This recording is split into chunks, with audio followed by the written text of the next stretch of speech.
All right. And then the next question is on the other piece, which is protection of VA base flows.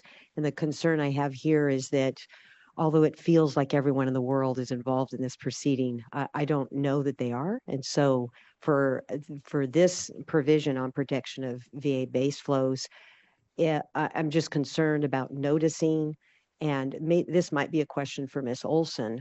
So looking for a way, I mean, it does seem fair that with respect to future applications, that they be subjected to either the unimpaired flow or have a pathway to enter into a VA. And so I guess the question is, with or without this provision, what tools would the division have to impose something like this for the protection of the species?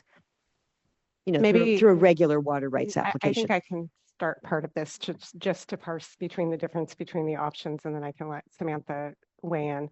Um, Option two is essentially anybody that's not part of the VAs. It's the same approach for anybody that's not part of the VAs. They would be subject to the regulatory pathway, and that would be the case for new projects. So in terms of noticing, I think that one, avoids that problem.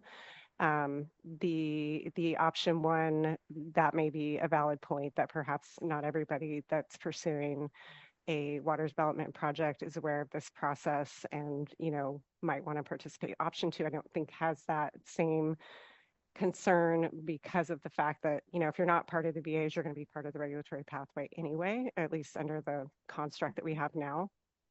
And I'll let Samantha speak to the other processes that we could use to condition new water rights. I'm happy to chime in too if needed. Thanks. But before you do that, are you envisioning option two to allow for a VA type pathway for new projects? And if it fits into the construct of the regulatory pathway includes flexibility within that pathway, a range of flows, and we are considering modifying that range. So consistent with however that ends up being finalized, but not outside of the construct of the regulatory pathway in the Bay Belts plan.